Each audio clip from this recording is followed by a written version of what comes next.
709 of the wonderful Foot in Review. And yes, I have not done this intro 3 times already, but we will talk Thunderstruck. Are we back in black with Black Friday? Have EA sent us on the highway to hell with the pack weight? And also taken TNT to the power curve?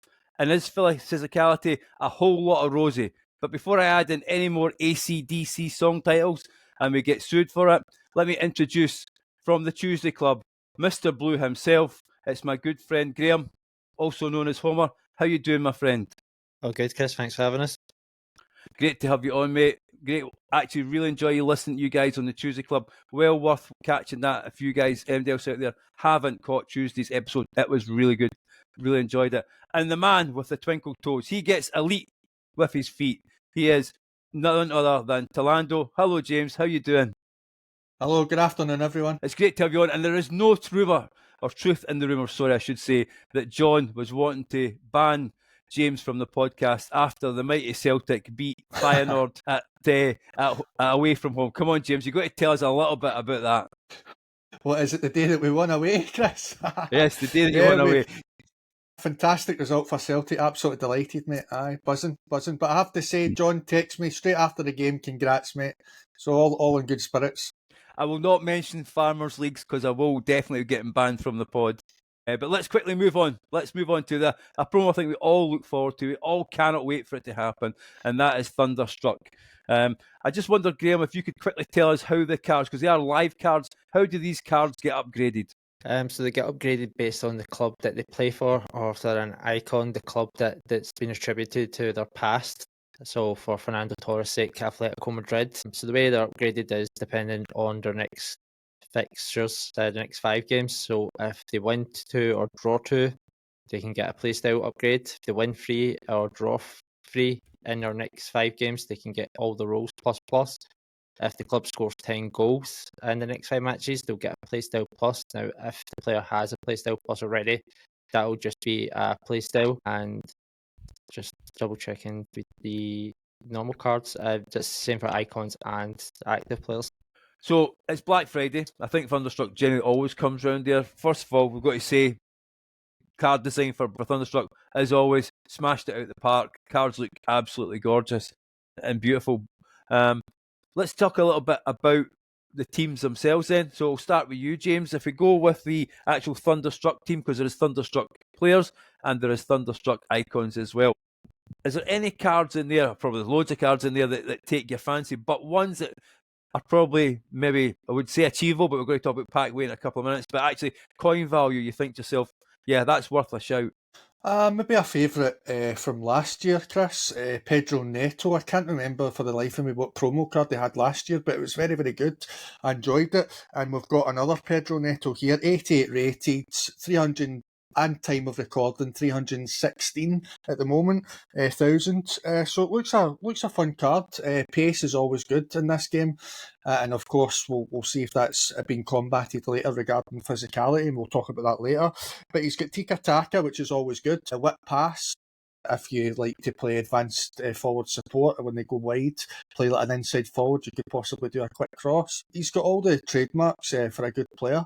I would be happy to get him, to be honest with you. Of course, we all want the elite cards and so on and so forth, but sometimes it's only going to be maybe 1%, 2% of us getting that. So I would say straight away, Pedro Neto catches my eye, mate. I mean, Chelsea are in particularly good form at the moment as well. I think they're fairly flying in the league, and they should get probably a lot of the upgrades. A card for you, Graham? Would you like that one, or is there one other one that you maybe would say that's a little bit better? That was on my list. I'll go for a cheaper beast.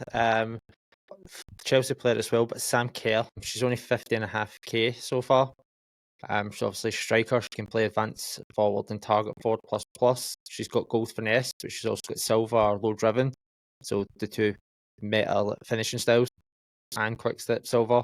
So fast. She's got press proven and enforcer silver. So can resist the press and hold it up pretty well. And Chelsea's women's team is pretty much the best women's team, Arsenal aside. So she should get pretty much all the upgrades as well. I mean, these are let's just say at this stage of the game, especially the Sam Kerr one, and fairly cheap card. You'd like to think that someone who plays, myself, who plays not as regular as what I have done in the past, has got about 200,000 coins. So it's not impossible to get these cards. If I look at it though, the Rodri card, which is under 1 million coins, that looks like an absolute beast, doesn't it, James? Definitely, without a shadow of a doubt. And you would think that he would get all the upgrades, but of course, Man City's on a terrible run at the moment. They even lost in Europe against Bayer Leverkusen. But yeah, Rodri's always got the body type for the game, always good at passing, very, very good defending. Yeah, definitely, I would agree with that, Chris. And for you, Graham, if you were to go slightly more expensive, is there a card there that you'd, if you have the coins, was there one that you'd invest in and hopefully last you to team of the year as such, or maybe even past that? Hakan looks like he'll get every upgrade looking at Inter's fixtures. He's really solid. Timber's not cheap though. Rafinha he's 650k. He'll probably get the upgrades as well. I mean, looking at that Rafinha card, then I was quite surprised when we started looking at the price of the cards today. That one looks like an absolute world of a card. Is there a reason you can see why that card is relatively cheap at 650,000 coins? He's restricted to left mid, or left wing, so there's no switching him over to right wing or putting him up front or at cam. He's got quick step gold, but only finesse silver and power shot silver. Rapid silver, relentless, so he can run all game, but I think he's missing some of the meta playstyle. So he's got no passing, so there's no incisive tiki taka. There's no even a ping pass. He could be doing a low driven, maybe. Barca have been a bit ropey, so maybe that's another aspect to it. But I think he's missing a couple decent playstyles and positions to make him a bit more adaptable in game. I mean, a card then, if you're talking about teams being ropey, there a card there in Musiala who doesn't. You don't have to worry about their team at all. They again, especially in the Bundesliga, they are flying if you look at it. I mean, is it just great cards? It's so hard to pick any of them, or is it just we're spoiled? We've been a bit spoiled because there hasn't been those sort of cards. It seems to be EA pushing the power curve a little bit, James. Yeah, I would agree. Definitely, Chris, without a shadow of a doubt. Yeah, definitely, and especially the headline card as well. Yeah, so let's move on to the headline card then. So we have got icons out as well, and again, a wonderful card design. And you mentioned the headline card. I'll let you take that away, James, in terms of what the headline card is. Well, we love to see big names. It's Maradona, absolutely brilliant. We had a green grassroots Maradona that we could Evo last year, so that was pretty good. And I believe that was the first time he hadn't been in the game for quite a while. So it's good to see him back, without a shadow of a doubt. Looks a fantastic card. The card needs no introduction there, Chris. But regarding the power curve, really, we don't usually see, sixes until team of the year in January, really. And dropping a card at the moment, lads, with 97 dribbling and 92 shooting, if I've got that right, is he jump the gun here? What do you think? Well, let's pass it to you, Graham. What do you think in terms of? Let's first of all start with the power curve, because we will talk about pack weight. But in terms of the power curve, as James says, 96 rated. Where do you go after that? You've only got 3 steps before you hit the magic 99. So do you feel that they've went too far, too quick? So his base is 95, so it's only a +1 overall wise. They could have done the same thing with Mbappe, where they kept it at the same rating as a 91 for 2 or 3 cards before pushing on to 92.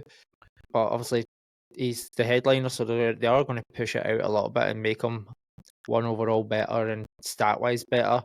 They did not tell us in the deep dives that this was going to be the start of the curve getting ramped up, though. So this was the push, then the next push will be team of the year, and then so on and so forth.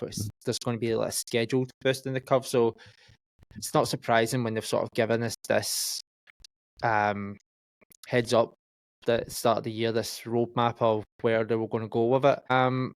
Is it too far? Well, I think people would complain if it was too little or there wasn't enough either, so it's a bit of both for me. I mean, the thing is, I'm looking at it, and okay, you've got the fact that it is millions and millions of coins, and then you've got the next card down from him is Maldini, 3.5 million. Again, that's probably open to the big streamers, to those guys who are investing that sort of money into the game for their stream. But then you go to Prince, is it, who is the German female striker, 93 rated. James, looking at that card, do you think there's anything wrong with that card? Why is that card so cheap? Is it just because it's female or whatever? Probably it tells a story, Chris, that maybe with the packs, and I know we'll discuss that later, but regarding the physicality, maybe, nimble players and women physique are possibly, aren't the meta at the moment. They were at the start of the game. Maybe that's changed. And regarding the power curve, if you don't mind me saying, I feel that Shaq, the Tuesday Club, made a fantastic point. I want your opinion on it regarding the power curve. Last year, he said it was actually okay, but the minute they put up like players were having 2 playstyle pluses and 3 playstyle pluses, then it kind of caused chaos. What's your thoughts on that? I thought it was a good point. I mean, we all love to see 2 player style pluses, don't we? Let's be honest. That would be the absolute dream, For me, it's weird. I just feel we've been stuck in the mud here a little bit with gold cards. If you look at a lot of teams that I play, certainly leagues that I'm in, I'm not in the high league, I think 6 is the highest I ever get to. I've still come up against a lot of gold cards, still come up against Pina, and I just feel that now we will start to see this evolution. And Graham's right, if it was in the pack notes, we've been told, we've been warned about it, it's been coming. It just feels like we've been dampened down so much, and all of a sudden the top's been taken off. They're shaking the bottle, they've taken the top off the champagne, and it's spurting everywhere. So that's my feeling on it. Graham, I mean, you're on the Tuesday Club. Do you feel it's the same? Like Shaq says, though, last year we were getting close to that 2 player styles. I think it was Winter Wild cards when they brought in last year. But last year, did we have many gold cards, if any, in our teams? I don't think we did. I think everybody had specials galore. There was a lot of complaints by the end of last season's game. Everybody was complaining that cards weren't special. Everybody could complete SBCs, so SBC cards, you didn't have that quandary of should I do it and clear out my fodder and then hope that somebody big and good doesn't come around the corner and you regret obviously not holding off. Last year you could just splurge and do them all. So they've done, I think they've done well to make sure that gold cards have lasted this long. Yeah, their value hasn't lasted, but that's the market. That's a completely different aspect. But power card wise, gold cards, I'm still rocking Lautaro Martinez at the moment. I've only just recently upgraded Hacken cards. I've only upgraded Mike Mannion's cards to the inform. So power card wise, they've done well to keep it at a nice plateau where gold cards could still be usable. Div 4 could be Div 3 by the end of the day, today or tomorrow, depending on how games go my way. And I'm still seeing gold cards in Div 4 and possibly Div 3. So I think they've done well because we all complained that it was too easy to get special cards. Gold cards went down the pan too quick. So I think they've done well till now.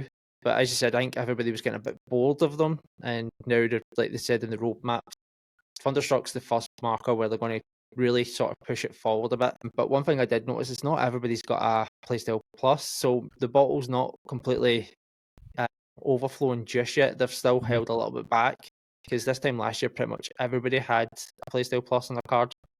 Yeah. So I agree. okay. Actually, on reflection, yeah, definitely. You raise a good point, Homer. I agree with you. But so just before we move off, I mean, we could talk for hours, on Thunderstruck and Black Friday. Let's just finish on the icons.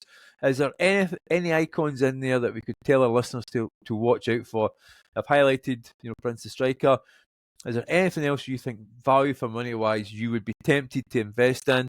Because they are live cards, Graham. I'm saying that, aren't they? They're live cards, so they have a good chance of being upgraded. I'll start with yourself, Graham. Is there a card there you think I'm going to rock that one because I've used it before in previous FIFAs and I love FIFAs and I love using that card, or actually it's decent value for money? The one that screams out for me is Schweinsteiger at the moment, 130k.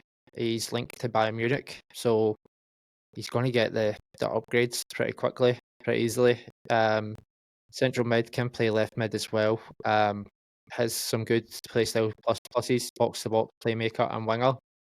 He's more of a defensive midfielder though, so the box to box might be more suited. But he's got intercept, power shot, long ball, anticipate, pick, proven, relentless. So great box to box card. It's only 130k. He's pretty much the pick of the bargains for me. Fernando Torres' SBC card looks another good card as well. It's 473k with a folder, but playstyle wise, low driven gold, finesse silver, so he's got the 2 metas. He's got quick step and rapid plus, so he's 90 pace is going to feel 90 pace. He also has chip shot, precision header, and game changer silver, so he's versatile finishing, and he's got a ping pass silver as well, so it helps with the build up in attack. So I think he's probably top 10 strikers, and given if he can get good playstyles added, I think he could be top 15. So let's just quickly talk about that card then, since you mentioned it. Is this a must-do SBC for you, one in the middle or a thumbs down? Because I think there's potential of getting a player of the month Pina, is that right? There is a Pina player of the month. She's won it, I believe. So I'm sort of in the middle of the road. I've done the loan card, so I'm going to give that a run in Rivals or Champs later, and I'll give them the 5 games, see how it goes, and then I'll decide there. But he does look good, so I'm hoping he plays good before I make my decision on him. James, for you, have you ever used that a Torres card before? Is it one that you kind of look out for? I have over the years. I've always liked Torres, to be honest. I thought he's always got a good build, ideal for FIFA FC. So yeah, definitely. And I don't want our viewers to be caught in the trap with myself. I thought it would be like either Liverpool or Chelsea, but it's based on Atletico Madrid, and Homer corrected me on that. So this is the man in the know, lads. So yeah, so don't fall in the trap that I did for yours. It is for Atletico Madrid. So again, for you, is it a must-do, in the middle, or thumbs down? Just, I would say it's thumbs up. I don't know if I would go in the way it needs to be done, but it's a very, very good striker. It's icon. You're getting chemistry for your team. If you're like still using a Martinez, or I'll use Homer's example, then yeah, definitely it's a must do. It's craftable. I'm always a big fan of exchanging players that you don't want in your team for a better player. So yeah, definitely. And then of course you've got Atletico Madrid past and present, Liverpool past and present, Chelsea past and present. So yeah, it's a very, very good card. So just as we move on there, we've talked about the power curve and the fact that potentially, they haven't jumped the shark as I first thought this when I looked at it. But then we move on now to the pack weight. So we've had Black Friday, there's been 10 coin pack, 30 coin packs, loads of different stuff. This is what makes this part of the game so exciting. But my good friend Shakin, the host of the Tuesday Club, which you must check it out, has wrote to me and said, pack weight on day one is terrible. EA overplayed their hand. We'll have people back spending a lot of money and then disappearing straight away. So, guys, and then I asked the Discord as well, and I've had various responses. So, Neil, again, from the Tuesday Club, he said he got 2 special players yesterday all day, and it was from one store pack that he decided to test himself on. He packed loads of not other than Team of the Week ones and loads of upgraded SBCs, which tells me it's at least pay to progress for those big promos. SBCs don't rely true cost of either. Torres, for example, is probably 100k more expensive than he need be. His base card is 275. The SBC is 455. Then we have Quaders, who wrote to us and said, basically reflecting from pack weight yesterday, Team of the Week plenty, re-release low rare, Thunderstruck low rare, icons non-existent. And I'll read some more messages we've got. But Homer, if I come to you first, your thoughts on the pack weight? Is dire. I've been lucky enough I packed all black, but I did save a bunch of packs. I kept my rival rewards. I got all black out of my rival's pick. Nice pull. It'll go into my team. I think he's probably top 2 keeper now. But plenty of informs. I've packed that Caro about 7 times now. The re-releases, I've packed a few cornerstones, a couple of the Ultimate Scream cards. But icons and Thunderstruck has been hard to come by, and I think I've opened about maybe 50, 60 packs. I've been doing the upgrades and everything. Mm-hmm. So I've got plenty of fodder, so come SBCs wise, I could probably do Torres comfortably, Raspadori, anybody else, but that's it. I'm holding on. I said on Tuesday, I'm trying to be very precise and not throw my fodder away for frivolent reasons, so I'm holding off just yet, but fodder wise, it's been plentiful, but top tier cards like Thunderstruck and that, it seems to be hard to hit. Yeah, and I'll read some more messages before we move on to James. So John Talking Foot says got a few low levels. He bought some points and spent it on the packs, but got nothing. Wimby again from the used to be our host here. Hopefully he comes back really soon, but I know he's quite busy. So pack weight was terrible. Club drained. Got a couple of fodder specials, and Timber, who's 80k maybe, and he also spent 500k on store packs also. And there is one dissenting voice, my good friend Adam. He says he was quite happy actually with the pack weight. He's got Perisic twice, Endler, the Arsenal Timber card, and Zachariah. Good few informs and walkouts, so I'm pretty happy with it. Nothing unbelievable, but in a good spot for a nice SBC if you won I fancy drops. So actually, he's but the only one that says he quite enjoyed this week. But in terms of for you, James Packway, what have you found it? I haven't done a lot of upgrades as much as possibly you guys. Maybe in 5 or 10 really, got nothing really. And then in the past, we're having my points for the pre-order. All my good pulls have been from the store packs, just buying from my pre-order. So I haven't really hit anything good whatsoever. And even in the upgrades that I've done, even though we say it's 10, I haven't got any special cards. It's just fodder simulator really for SBCs. The way I see it is just store packs if you want to try and increase your luck to get something better. Upgrades, things like that, just see if you can get fodder for the SBCs really. I mean, I've been lucky. I'll put my hands up, and we do not blame MD for spending points. We're not against points on this podcast. I last night spent a few quid on some points in that, and I packed Russo, which looks a decent card. And I was glad when Homer said that Arsenal women's team is probably the second best team in England. So hopefully she gets the upgrade, 90 rated card. But currently at the moment I have the gold Haaland card, so I'm going to use that. So I'm looking forward to using that. And then the Zachariah card, I've packed that twice now as well. But again, it's all been basically from spending points. The ones that you get for rewards just don't seem to have those players in there. I mean, Graham, is this a fact that EA have tempted us in with the high-rated cards, but they're dampening the power curve? There was also an issue where you're going to tell us about an issue where a pack this Friday, I think there was. It was a sort of icon special roulette card pack as well, wasn't there? So there was one of the global limit packs, I can't remember the name of it, but they stated in the probabilities that there was a 33% chance you would get an icon, and I think the vast majority of people that, obviously the pack sold out, so the vast majority of people that bought it said that they all got an icon, so pushing towards a theory that the weight of it was maybe higher than what EA listed, but then again, nobody really complains that if they spend money and they didn't get much and get overheard by the jubilation of people that do. So I've not seen many complaints from that pack yet. So I don't know if the weight is right or not, but it was good. If it was like marketed low and given out high, it was good marketing from them because it has pushed people to the store to try and buy more packs to get better. So for EA in their pocket, it's been a clever move from our side. It's a bit underhand, a bit sneaky, but it is a business and that's their prerogative to make money. So I haven't bought anything yet either. So I think it's slowly down to what you want to do. I mean, James, at the moment, if I look at the store, we have a 3,500 point or a 450,000 point icon breakthrough pack, which includes one base icon rated 90 or lower, also 40 rare gold players rated 80 or higher, with 10 guaranteed to be 83 or higher. This does seem to not really be Black Friday, does it? I mean, we are probably paying full up prices for these packs at the moment, aren't we? Oh yeah, definitely.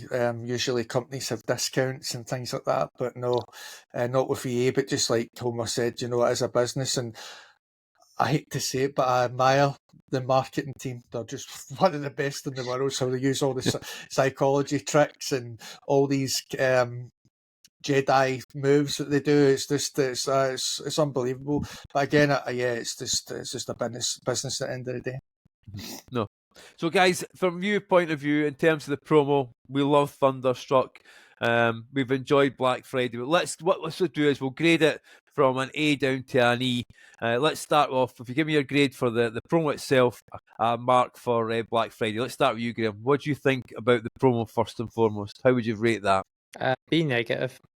It's one of the better promos that's live cards. The cards so far have been good, but we're only 2 days into it. So hopefully over the course of the week, the SBCs ramp up a little bit better. regarding Black Friday, there's no discount on points or anything like that. So the packs might have been supposedly cheaper, but I don't think as a Black Friday spectacular that there has actually been anything special. Okay.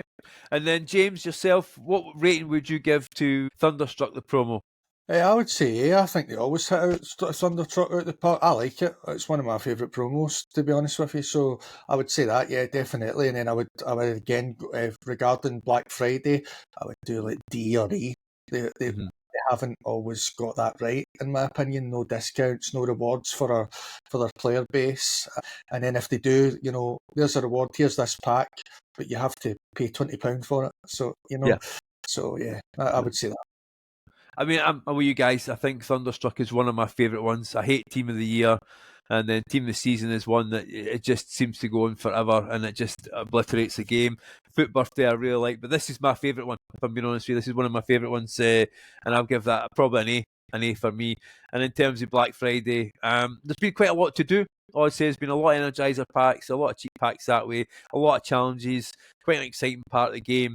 I accept the fact, if I was rating them on the store packs, probably an E, because it seems super expensive when it is called Black Friday. But in terms of what's been there, probably around about a C mark as well. But again, if you disagree with us, MD out there who disagrees with us, why don't you come and join the Discord? Look us up at patreon.com/foot and review, where you can join us for less than, I think it's almost $1 a week for the lowest level. And you can come in and you get access to Discord, and it is absolutely popping, as I always say. There's loads of great chat in there. There's always something to talk about, always somebody there if you need to ask any advice. You need to ask, is this SBC worth doing? The guys will tell you. Speak to James, speak to Homer, speak to John, speak to everybody in the hosting team. Yeah, you get access to those guys as well, and you can ask them any questions, and we will certainly do our best to answer them. But again, check us out on patreon.com/foot and review. Now, one thing I noticed, I packed Big Zach, that's what I call him, Zachariah. He is a great player, big, tall, strong midfielder. And I was thinking to myself, is physicality now quite a major part of the game? It was talked about in the pitch notes at the very start of the game. So, guys, you guys are the better players. You guys are the experts. I'll throw it open to you. You can rip me to shreds and tell me I'm absolutely wrong about it, but is physicality a big part of the game? Let me ask yourself first, James. More so now than ever. I would argue maybe that advanced defending has its way back now with the seal out motion, and then bruiser play style could be better. Maybe it's not so easy now to run down the wing with nimble players. You can just body them off. But it's still early days with it. I haven't played that much, so I couldn't really give you a definite regarding that. So that's just my rough take on it regarding the physicality. But I do. It should be advanced defending at the start of the game. Just wasn't that at all, really, and you couldn't really body players off the ball. And it's a thing in football. So I do welcome it. I mean, Homer, what's your thoughts on the physicality in the game? It's starting to get better. Like James said at the start of the game, it wasn't there at all. I find it 50-50 though. I find sometimes it works really well, then other times it works absolutely counter-truth to the way that you want it to work. Like, I think everybody's maybe seen the highlights from the FC Pro where Pina absolutely bodies Saliba. Saliba goes in, he uses physicality, and for some reason, I don't know what it is, if it's the physics coding, he goes completely the wrong way to use his body, to use his strength, and she just bodies him out the way in the way she goes. So there's certain times where it works really, really well, and then I think certain times it absolutely just hinders you.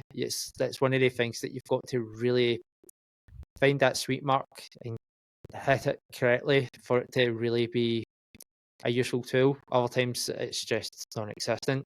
And when you say hit the sweet spot, how is that just your luck, or is there actual a bit of skill involved in terms of hitting that sweet spot for you? A bit of both. I find gameplay over the last week and a half is hit and miss. You can come on and it's absolutely perfect. Then you can come on another time and it's absolute a mess. So if you're coming on and it's a mess, there's a bit of luck, because even if you've got the best timing, like I said, the pros are far better than us, and Saliba was doing something weird with his body where it just wasn't working right. So it's a bit of both for me. And James, I mean, in terms of where would you like to see the game sort of progress further then? We're at that stage now, we're starting to see cards maybe going beyond the gold cards. We will see less and less possibly them in the team. From a physicality, is it physicality? Is it pace? What is it you see how the game kind of developing going forward? I think physicality now, you look for that, definitely. Now, I might be getting this wrong, but there's a new evolution to protect the wings. It turns the average, fullbacks into absolute tanks. So if you're not doing this with the patch and the physicality, then you might be missing out, to be honest. And I think maybe it is the hidden gem of the content on the Black Friday to try and combat that with the physicality. So, if you find a fast fullback, put him in the Evo, see if you, and then get the physicality up.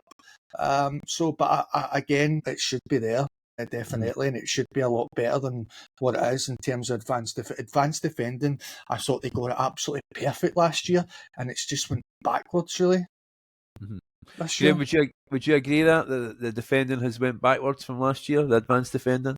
At the start, it had. I think defending in general is a little bit too assisted. So even if you are good with advanced defending, the game does actually help you out a little bit. So hopefully with the new patch, they said they're going to tone down how much the AI helps out or sits in the box a little bit.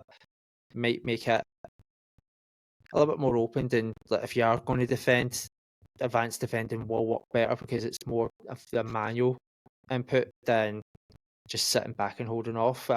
But I have tried both the tactical and advanced is the better one out of the both of them still at the moment.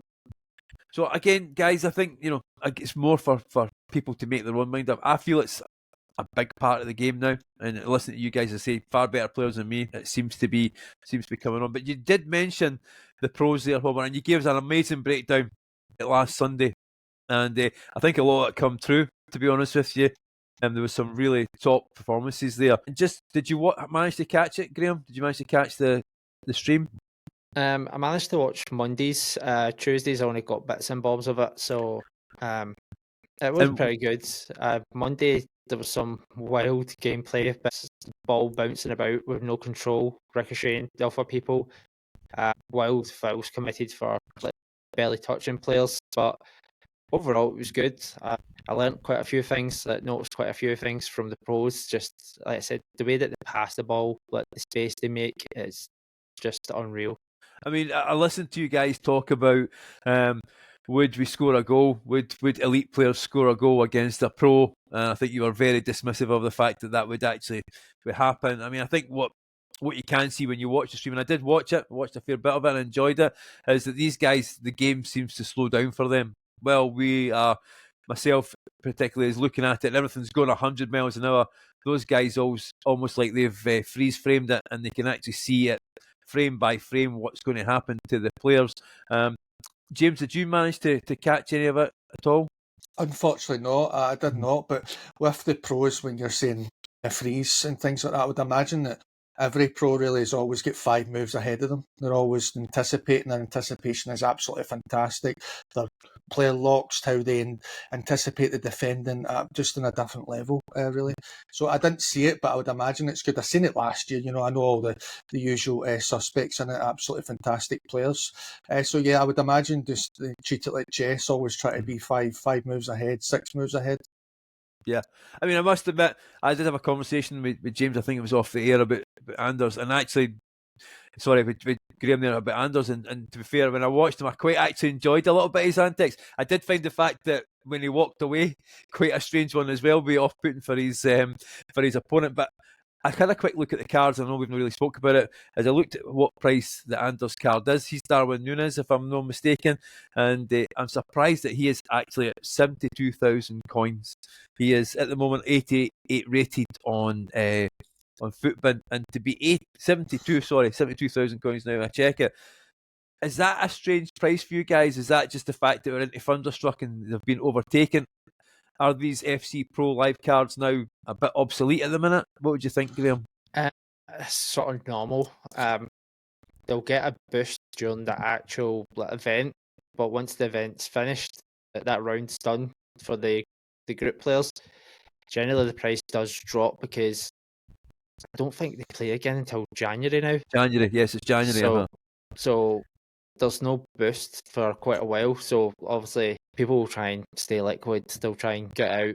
But it's more buying the hype than obviously longevity with certain live cards. So generally the FC Pro cards will dive while there's no competition, and then they'll boost to the moon again as soon as they start playing. But Darwin, like I said, Anders is arguably the best player. I know in world rankings he's number 2, but the guy at number 1, he's there on the basis that he's winning in a poorer pool of players consistently, where Anders plays arguably the best players in the world on a more regular basis. So the card will rebound. It will be worth more. Obviously, later the tournament goes and he gets a stronger card. I mean, maybe this is something that you can bring up with Shaq on Tuesday. I mean, if you look at that card, if you've got a spare few coins and you've got a fairly decent team, do you just bank that? Do you just buy that card at that price, bank it till January, maybe play it a few bits? What do you think, James? Would you be willing to do something like that? Not necessarily. I agree with Homer. That's that word, that key word in FIFA, hype. The hype's definitely died down. And then what I would add as well, it's on the Saudi Pro League as well. So there's not much hype around that league as well. So, and I would imagine that it would go back up in January, but everyone's now focused on the next promo. It's always what's next really in FIFA in these days. And also regarding Anders, yeah, it's good for the scene. Without a shadow of a doubt, regarding reactions, things like that. But win, lose or draw, always respect the opponent. That's what I would say on that.